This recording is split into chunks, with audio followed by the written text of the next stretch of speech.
Are you a millionaire? Not yet, but I'll get there. I used to be. And what happened? Church happened.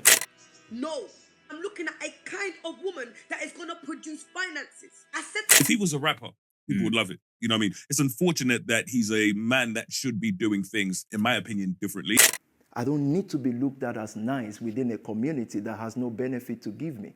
The black community will not add anything to me. He's on his level in terms of flagrants. Not one. Couldn't name one. You know what I mean? Not one rapper. You're not down, man. Stop getting angry, man. Just join the gang. What's wrong with you? Well. We are here talking about SPAC Nation. Shout out to Bouncer for calling out the expose. Hopefully he doesn't think I'm copying him. Shout out to Tanks. Shout out to the exposer though. He is the original of this. Him and TK, well, maybe she, maybe the group of them. I don't know who they are. But him and TK, the exposer, they have discussed this for years, being pioneers in trying to expose SPAC Nation. We'll be talking about that. We're talking about the black community and their relationship to religion, specifically in this case, Christianity, cultism, how they abuse a vulnerable community, and people's refusal to accept within the black community that the black community is vulnerable. And I will admit, I have avoided this topic because I know people at the church. I was cool with them, some of them, and I've been. Why did I go? How many times did I go? It was only twice. But I will be discussing that and more, so let's explore.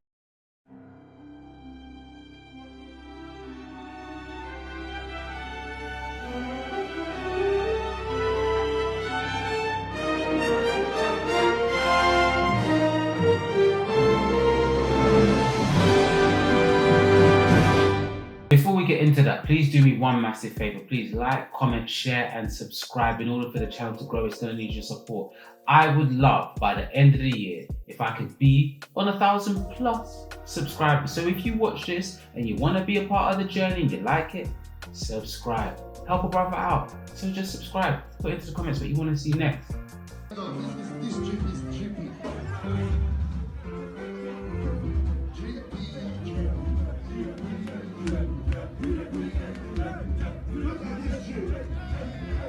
Show your chip, no worry, show yours.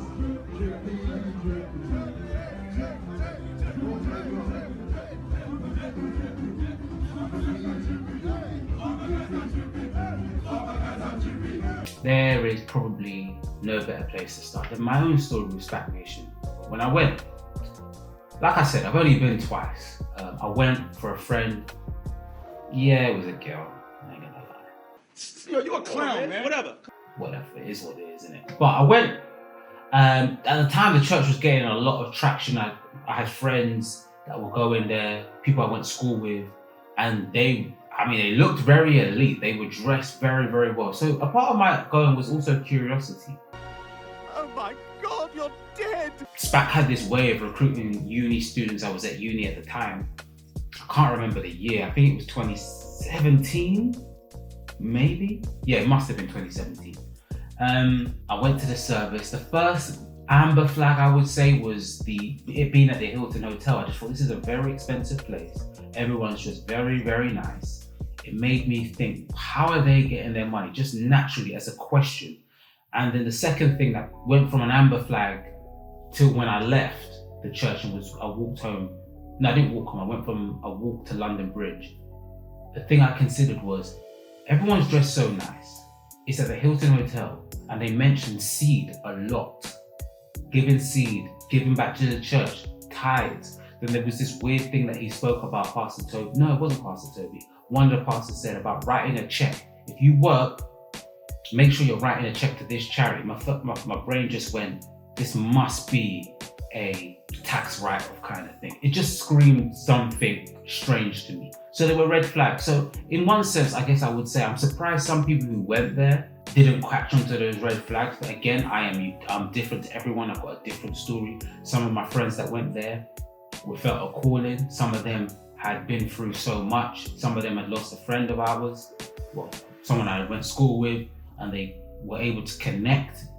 through God and found salvation through their grief through God. So there were beautiful stories. Many of them came off the street, allegedly. So, but one thing that did stand out to me as well, before I go on to the next subject, was I believe Miriam told a story at one of the services I went to, and I was genuinely taken aback by that story. I couldn't believe that this woman had gone through so much, and it was through what she was saying. Christ was able to change her life. You soon find out, and if you don't, you probably already know, some of you, that story was BS. I'm sitting here looking at this woman child, and I'm watching this clip, and I'm just thinking, you are very brazen, you know. And first of all, it's not your name. She was going by Mola. That frustrated me. That's not even her real name. But it was captivating. But they were just red flags, and I was never able to. I think subconsciously I just didn't want to go back, but I always made an excuse not to go. But one thing that made me uncomfortable was no one spoke about the red flags long enough. Why do you think so many young people come to SPAC Nation? What are you doing differently to every other church? Inspiration. Forget about the cars or the watches. Whatever inspires. Forget about it. No, but I get it. I have to but- challenge you on that, but you can't forget about that, No, because but- I've walked in, I'm a grown man, and as I walk in and I see those cars, I'm like, wow, this really is impressive. This is something. This is somebody who's achieved something. If I was 15, it would blow my mind. It inspires. That's what selling drugs for. That's why they're killing themselves. I've got to be able to attract them. They even at one point had Jade for Croydon Mayor, I believe, or Jade for Croydon MP. And I was impressed, but it made me wonder, how did they cover the finances? How were they getting so much influence? The Conservative Party supported them to the nines. Is the fact that between the years of 2017 to just towards the end of 2018, the beginning of 2019, literally everybody was in full support of SPAC Nation. We're talking media, we're talking politicians, we're talking the judicial system, as in the police force, etc., etc. They're extremely supportive of the church's operations and actually kind of encouraged young people to become a part of SPAC Nation. And it wasn't till these exposés by TK, by the exposer, the things really come out and make people double guess and question them. But even then, people still didn't do enough. I'm in two minds about this whole drippy thing. I'm not going to lie to you. I did say, I've spoken on my show before, and I've said, if I had a little brother, would I prefer them to go to SPAC Nation or would I prefer them to go to Cunch? I prefer them to go to SPAC Nation. Now, I don't want to chastise Zizi, Midday, because I think they did a good job. But it seemed like the questions were softball questions. And Zizi's interview, the exposer was at the heart of his run. He was episode after episode. I remember he even did an episode on the upcoming episode of Zizi Mills' episode with Pastor Tobi. And I just wonder why it wasn't questioned enough. Did she not know enough about her Bible? But I know she's gone to church. She's spoken about this herself. So it did make me question her a lot. Midday was the same, although I do believe Midday was a bit more hard-hitting. I don't want to tear them down because I think they did a decent enough job. But it felt like softball interviews, even the BBC. But then you do have these former members who have come out to speak about the exploitation they feel that they have experienced. Right. How do you reconcile your vision with what these people have said? Because they're extremely different. I just finished service today, hundreds of young people. Some of them have been here for 8 years, meaning been in the church 8 years. Some 14 years. I've known some of them since I was 14. And you need to hear what they are saying about the church. So please, for any reasonable human being who is not just victimizing anything they don't like, if you have 1,000 people in a place, are you telling me 30 people will not be disgruntled? This is more than being disgruntled, though. These are serious allegations Without of fact. abuse. I've asked you if you have any fact. I don't think that was challenging enough. I do believe Pastor Tobi is a slick mouth, pretty articulate individual who knows how to evade questions, but no one sticks him down and really forces him to answer the difficult questions. Why is there so many claims of financial abuse, SA abuse, Are you taking advantage of the less privileged? When he speaks about the black community, something I will be covering later, there is disdain in his voice at the most, yet it's the people he's surrounded by the most. No one's questioned that. I'm not telling people how to do their job, they do a fine job. I just felt like this was a bad example of their skill set. People need to really criticize Pastor Tobi and his constant need to undermine and belittle the black community. Because let's be honest, that undermining, right, especially when it comes to who are the victims of his actions, the members of his church, the ministers and all that kind of thing, right? They are black people. Another thing to mention, I think the reason there's not enough backlash, because I think it's only till recent blog pages have really called out Pastor Tobi. Celebrities still endorse them. Whether it's Chris Eubank Sr., Tyrion Ree of recent, different rappers. How serious can you take rappers sometimes though? They will endorse anything for a check. Davido could say the same about Davido, to be fair. In this life, have money or you go suffer. But the endorsements to me gives them a level of credibility, and I don't know if those celebrities care enough to question this guy or just separate themselves. And I think it's because there's just a lack of and there's a lack of empathy towards black people, specifically from black people. If he was a rapper, people would love it. You know what I mean? It's unfortunate that he's a man that should be doing things, in my opinion, differently. Yeah. But you know what I mean? If he was a rapper, bro, you know what I mean? And think about it. What rapper in the UK right now could you say is on his level in terms of flagrants? Not one. Couldn't name one. You know what I mean? Not one rapper. Take it in. Not one. Not one rapper. Yeah, but it's not his stuff, it's all of his. He came on the show. To me, he was very transparent. A lot of people was like, oh, you didn't go hard on him. I honestly can't win with my audience or the people that watch my show. Some of it is, in my opinion, lack of empathy from black people to black people. Some of it is black fatigue, in the sense that black people are kind of tired of hearing that other people's traumas within their own community. They end up having a sort of defensive response because sometimes they haven't been heard. The same with the lack of empathy. Some people just prefer the entertainment side. Some people are so lost in their own traumas, depressions, anxiety, that they're more focused on themselves. There are layers and nuances to why this has happened. And I think the aspect of religion also creates a level of separation. When you hear someone exploited from the church, at this point, people wonder, why don't you know better? And not just Spack specifically, but in general, I've heard this. Surely you would know better. Pastors are no good. You know, for many years, discussions have been made about Christianity being used to subjugate black people during slavery. And is that just what we're seeing now? An evolution of that. Prosperity gospel is an evolution of that, in my opinion. And helps me illuminate one of my points about evangelist Christians.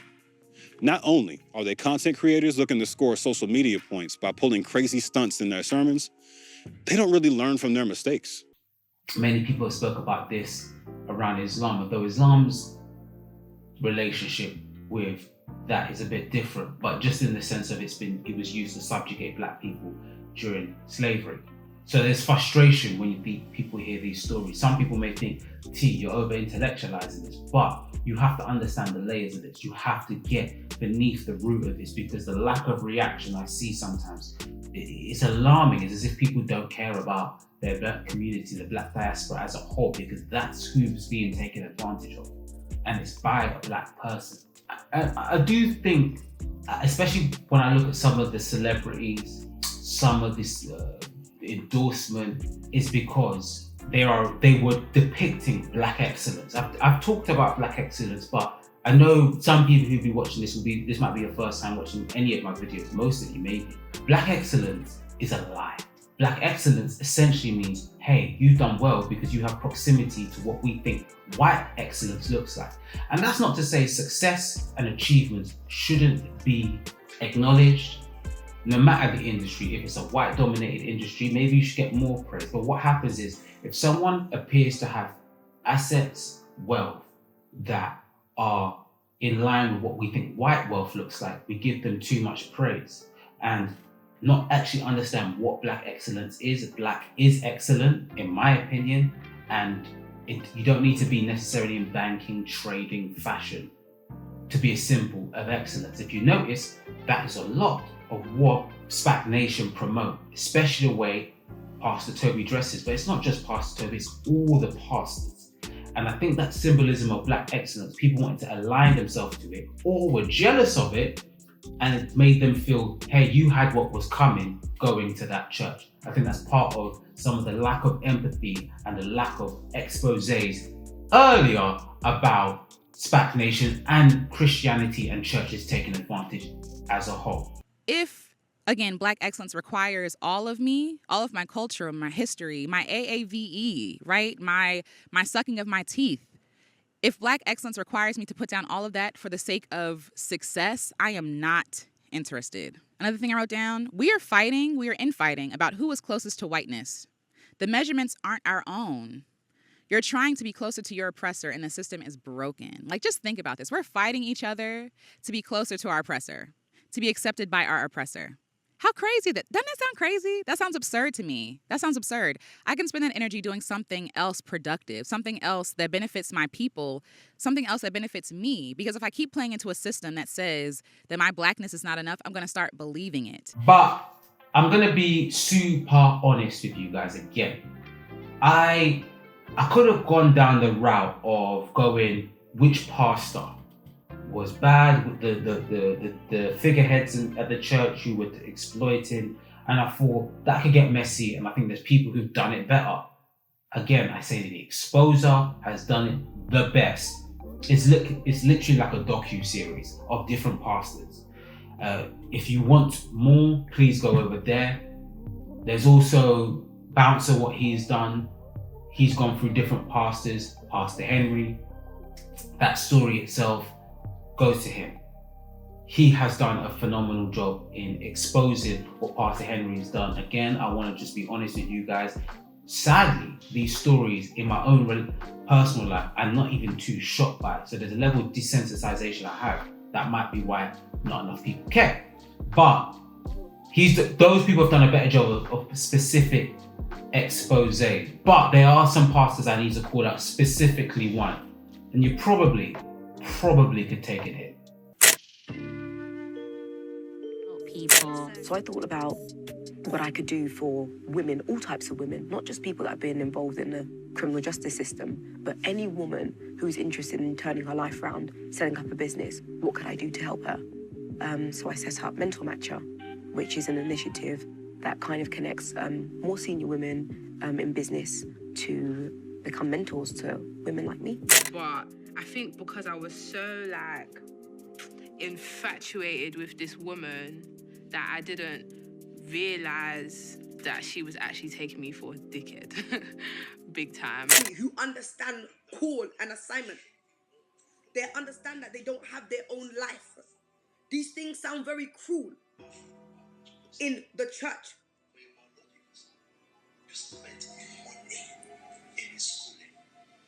I don't need 50 or 500 girls that have their own mind, that know what to do with their own salary.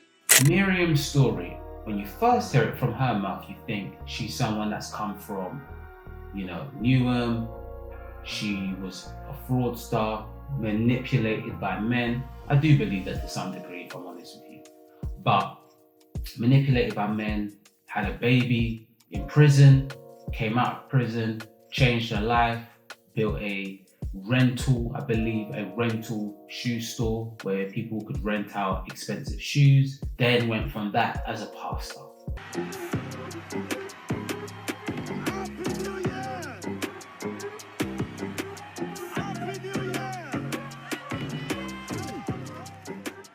Mariam was back, not as a business leader, but as a senior pastor in a church called SPAC Nation, which preaches the prosperity gospel, where good deeds are rewarded with wealth. The first time I went to prison, I was 14 years old. The second time I went to prison, I was 17 years old. The third time I went to prison, I think I was 19. To be sincere, I don't remember much of my childhood because I spent a lot of that time in jail. Then I thought, God, I want to change my life. Now, the truth is, she has remained a fraudster throughout. Some of those stories are dark. The one about the daughter, and she said, I'll help you find the flight. She was like, my work allows me a privilege or benefits of getting discounted airline tickets, etc. And basically, we had to transfer the money to her, and she would purchase the tickets or the flights, whatever. She did sort of deal with it as a matter of urgency. Oh, babe, I don't want you to lose this ticket, you know? So you don't even get a chance to really have a second thought. Shamina's mum sent Mariam almost £2,000, and they waited for the plane tickets to arrive, and waited. I just remember my heart sinking and thinking, no way, she couldn't do this. Not to me, and not considering the conversation that we'd had. And I was on the phone, and I remember speaking very slowly, very clearly, and I said, Mariam, if you have done what I think you've done, please let me not catch you out in these streets. And then she switched off her phone, and there was never any more contact. And when they ran out of money, Mariam urged Sarah and others to take out loans of up to £5,000 and give the money to her. There are still people that haven't taken out, let me tell you the truth, there are still people that haven't taken out loans yet, and I'm gonna go and find them. I don't care what you say, I'm gonna go and crush them. Why? Because they are there, they're looking, they want to, but they just can't hear me yet. That was her whole agenda. Finding people with good credit or finding people who haven't taken out loans before and just doing whatever she can to completely destroy it and to just squeeze as much as she can out of them. Mariam would have like large sums of money in her room at a time, and she would hide it quite well. But it was always like really big wads of cash. Like, I'm so sure like it was up to like at least like 10K or something. It was a lot of money. That one bothers me the most, because I just think you went out of your way. Like, you just really went out of your way to go after her. I also think, you know, the one with the husband.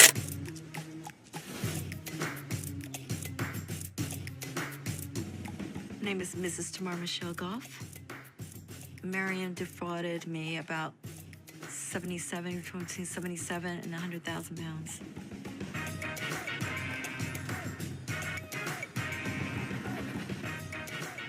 It really all started around about May 2014. Received a Vodafone invoice, and it had an East London address on it. The invoice was addressed to my husband then, and I'm just thinking, we don't have any property in East London. And you know, when you like the wife, you just know something's not quite right. I just knew then. And then I saw this Mariam Mola at this address, and I decided to go ahead and make my appearance at that address. I had taken a train from Essex down to Liverpool Street, jumped into a black taxi. Even the taxi driver didn't even know. I mean, we were lost for like an hour. It was like somewhere like in the Docklands. I don't know, I just had a bad feeling when I arrived at that property. And this woman answered the door, and I knew then it wasn't Mariam, because this woman was like my age. And I said, you know, I need to speak to Miss Mbula. And she lied and said that she was Miss Mbula, Mariam Mola. I said, no, you're not. There was words exchanged, and she pretty much confirmed that that was Mariam's address. It just didn't feel right. I'm not shocked, but it just shows how dark she is, how the lack of morals that she has, the lies about her store, the lies about her story. All of these things are shocking, but how she speaks to her people in her congregation is disgusting. It is disgusting. It's bullying. A lot of those girls are younger. When I was first watching Exposure, all those years ago, I just used to think the way she talks about. I don't need 50 or 500 girls that have their own mind, that know what to do with their own salary. No, I'm looking at a kind of woman that is going to produce finances. I said to my girls this morning, I don't know what you think is happening in this house. I tell you what to do with your finances. I tell you where you're going. It's not like you have an option. If you have an option as you're leaving the house, yes sir, as you're leaving the house, drop your key in the letterbox. As I was putting together a new order for finances for the house, I began to say to them, yeah guys, I need you to tell me what you're earning. Somebody said, oh, PM is intrusive. Hello? Is my daughter gonna tell me that is Chloe gonna tell me that I'm intrusive? Is a Pastor Maria gonna tell me that I'm intrusive? What are you talking about? I need to invade in your private life. We're gonna share the bed. We're gonna share these finances. You're gonna tell me how much you're earning. She's gonna tell you how much she's earning. If we sit down, if I have 10 girls that are living with me and they all go to work, will I struggle to pay my rent and give seed? Will I struggle to go? You won't even struggle to buy clothes. Look, there's a new order. It's just straight up bullying. It's just, but there's no other way around it. And these are young girls. Some of them are young anyway. And she's an old woman. She has the facade of someone of wealth and excellence. And this is how she captures many people. She doesn't use the word. She doesn't speak well, but she's so assertive and aggressive with how she goes about things that it works for her. I'm happy to be the only snake. Shall make me the anaconda. You know the way an anaconda behaves, yeah? It behaves dead. It behaves dead. And it doesn't move for a long time. It slithers around. You might see it in one family and it goes into another family and it slithers. And then it just eats you. It takes what it's looking for. Queen of seed is what the exposer called her. Crash and dash is terms that she uses. You will crash your account and run. Setting up business accounts, promising people business accounts, just only for them to take out loans and her to F off. It is straight up robbery. Even calling it fraud gives it too much. Je ne sais quoi. She is obsessed with money. But she's foolish. I think you're a prick. Her, at the time, I think they were Periscope rants. Periscope is not even a thing anymore, but some of them are on SoundCloud now. They're magical, to be honest, because on why I say that is she exposes herself. She exposes the church. She exposes everything about that church. Let me tell you something now. You have too much wigs in your house. Sell your wig on eBay. Whatever you have to do. She gave the whole game away. There's many things that you will see online of what other pastors were doing, bullying, SA arrangements. There's alleged pastors in jail. I don't know if they're still in jail, but allegedly they are. Pastors who are under investigation. There are so many different depictions of what is going on. But you just watch one of Mariam's rants. It's all there. Even her name, it's not even real. Many people will try to find words to describe her, and I think straight up she's a sociopath. Sociopath. But what I will say is when she gave that speech at the church, it was believable. It was believable. It's only when you do some Googles and you kind of take a step back, you start to realize it's a typical fraudster speech, and that church is a pyramid scheme where essentially, well, here's a clip on what pyramid schemes are if you don't know. Pyramid scheme works. Pyramid scheme relies solely on recruiting new members to make money. A hotshot would show up to advertise their business, boasting high returns with quick and easy ways to make money. So at level 1, there is the boss. So here are the 2 new members who would need to pay the recruiter to join, say $100 each. This makes the second level. And for the second level to make money, they need to recruit more members, which bring us the third level. The new members then need to pay $100 to join, and $50 get paid to each level 1 and level 2. So every time a new member joins, the amount is paid to every member above them. So at the bottom, they lose $100 each. The middle break even, and the top makes $400 at the expense of everybody else. In theory, everyone can make money as long as they can recruit enough people, but the Earth population is finite. That's why the majority of the members lose money in a pyramid scheme. But I believe the pyramid scheme works like this, is that you become a minister, then you become a pastor, and then you join like this elite team, and you earn your way up those ladders through giving seed. How? giving money to the church. Pastor Tobi sits at the top. You've got probably Pastor Sam, Pastor Miriam, Onye, all those different pastors, and it works its way down that way. And it is just the typical pyramid scheme. Let's just call it what it is. But Miriam, to me, I really feel for those girls. I really feel for the people under her ministry and those people that are still there. But she gave the goose away. And that was a good thing, because she did not know how to control her mouth. Her greed, her obsession drove her to a place where she could not stop. She could not stop. It's quite funny that she's probably considering the A team, as TK would say, in terms of pastors. She gave the whole game away. And you've got to understand, for these girls, for these people under these ministries, it's not, you might see Le Bouton, Givenchy, and think everything's good. No, some of these people in these trap houses, the homes where they bring in people from their ministry to live in, they're not always eating. Tall boys from that church, they'll be squeezing their foot like this and that loop. It will be like this, my guy. I'll be looking at them like, raw. They'll be complaining to me, oh, sis, my foot's hurting me, you know. No one will know that their foot's hurting them except me. Their foot and that. Hunger, come and see hunger. When they're hungry, they'll be messaging me, Sina, I beg you transfer man some bread. Sina, no one has money. Remember me, I have all the money, you know. No one has money. Everyone's messaging me, Sina, I can't get to work. Sina, I'm thinking, bro. I'm messaging Arthur like, bro, like people need train ticket money. He wants them to get from Croydon to Canary Wharf office at 6 a.m. with no money. Right. So this promise of a better life, this promise of we're going to create a microeconomy is really, they're just using people and just sucking them dry of everything. But I didn't do this as a personal expose of different pastors, because in my humble and honest opinion, I didn't think it was fair, because a fish rots from the head down. Oh yeah, I want to bet you the fish is spoiled.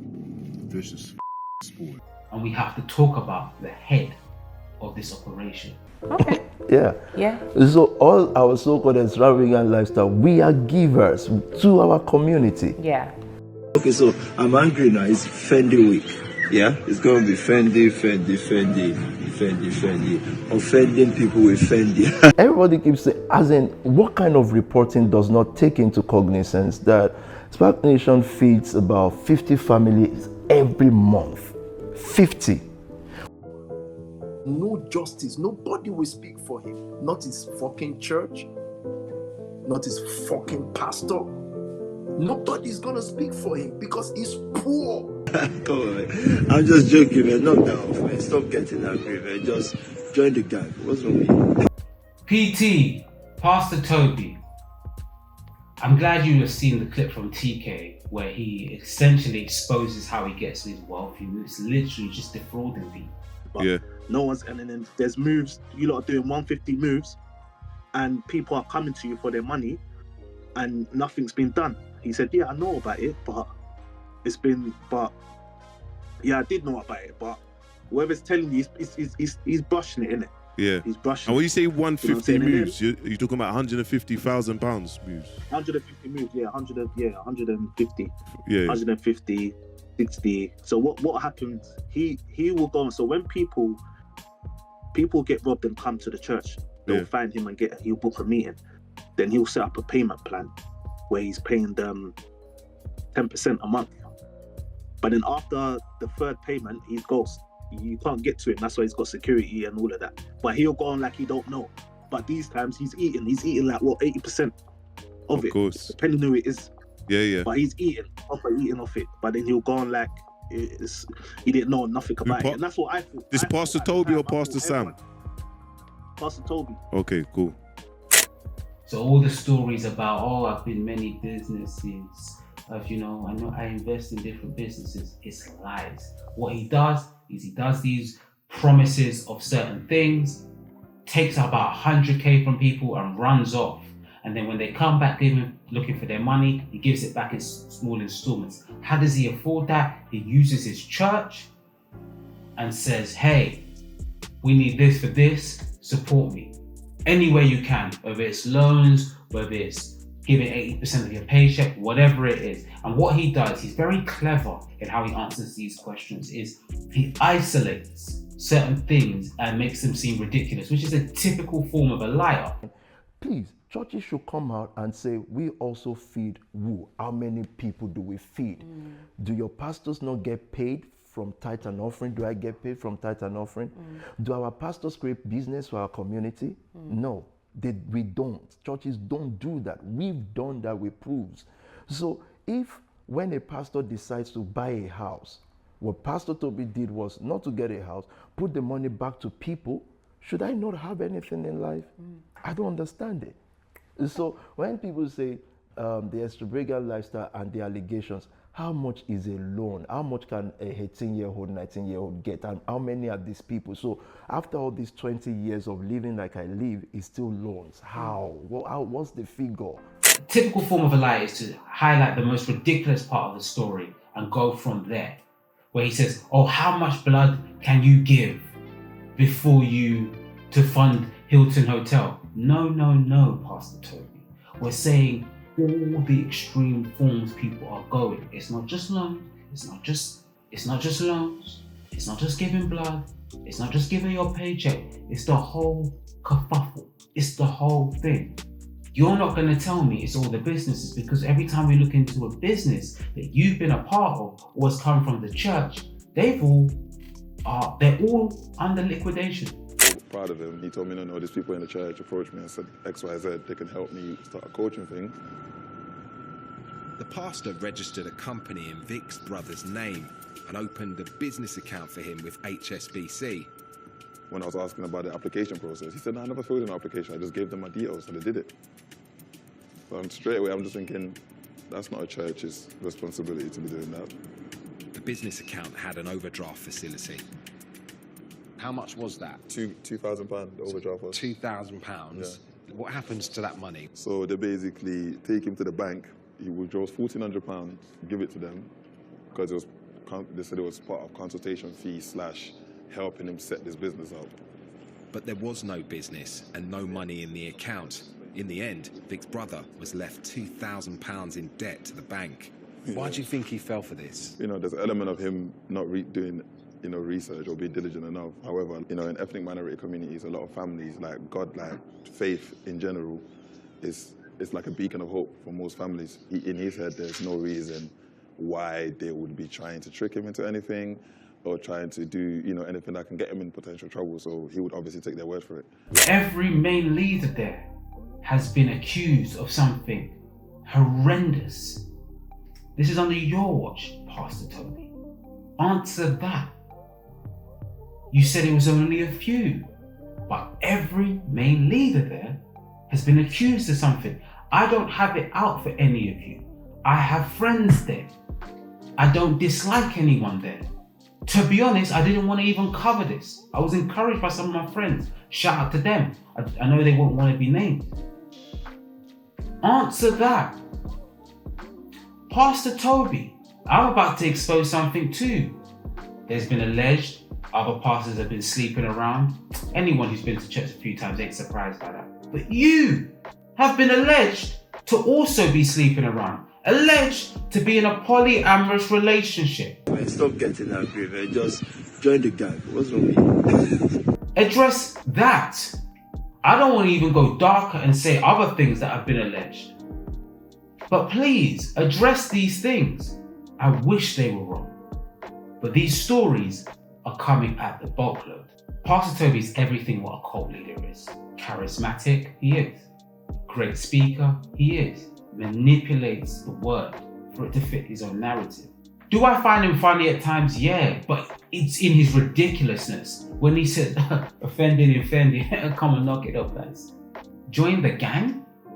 Join the gang? I really believe if you pay close enough attention, he exposes himself. But you can see all the hallmarks of a leader. A cult leader.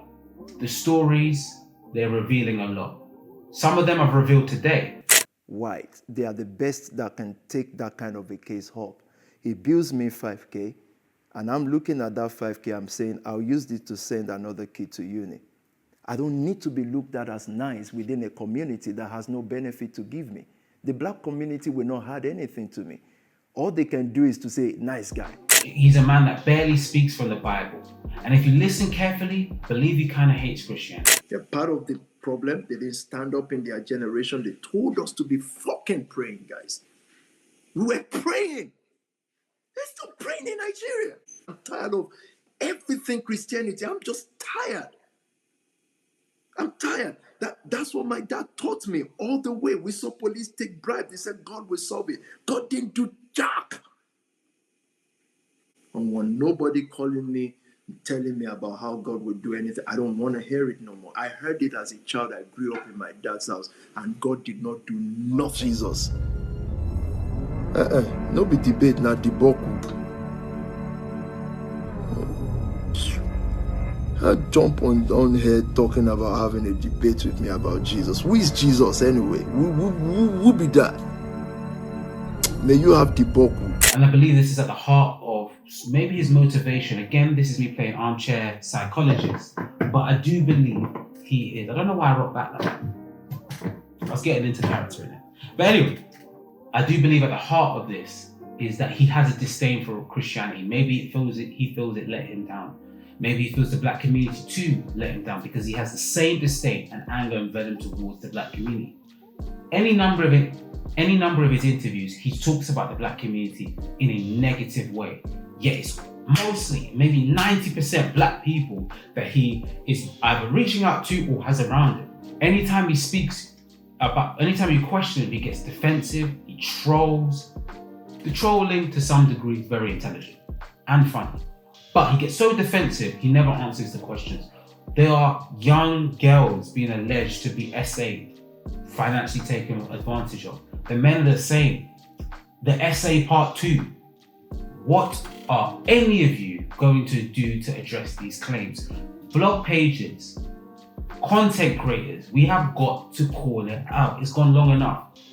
Bouncer, Tanks, they've all done a great job. Exposer, TK, OGs, they've gone at it. But this is not just a small thing. They have spoken about their traumas, nightmares, after leaving the church. And there's a lot of, that's when, there's a lot, sometimes it's even spiritual, bro.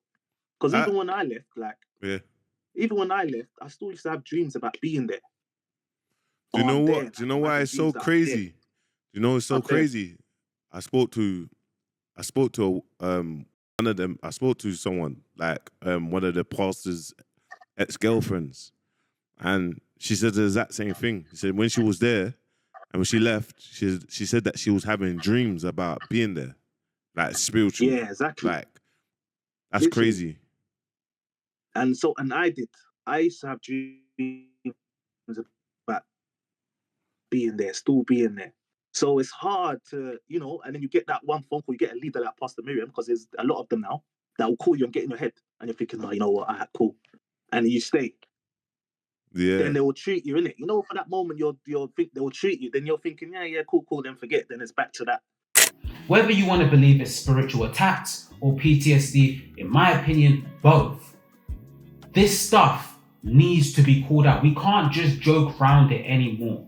There are people that are really suffering, being taken advantage of in every sort of way. And I keep harping on about the discussions about the black community because at the heart of this, it is the black community that's being harmed. The black community is the most vulnerable community, one of the most vulnerable communities out there. So when we see them being taken advantage of and we're black, we have to call it out. We have no safeguarding other than ourselves. The police don't care enough. This guy was supposed to be deported. He's still here. He's still here. People are being taken advantage in every sort of way. And it's impossible to talk about Christianity and not mention how it was used to subjugate, control black people. Prosperity gospel is just the evolution of that. The promise, if you give to God, you will get something in return. I don't believe God works like that. I don't know. I'm not wise enough to speak on religion. I hate speaking on religion, even more than politics. Politics is easier to find a middle ground. Religion is very emotive, something that is completely based off your own faith.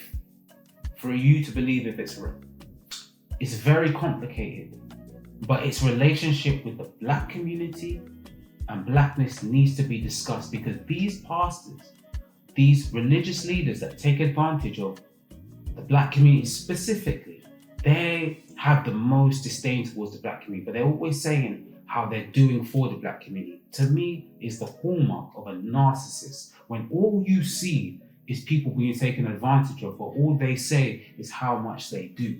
Rarely do they admit wrongdoing.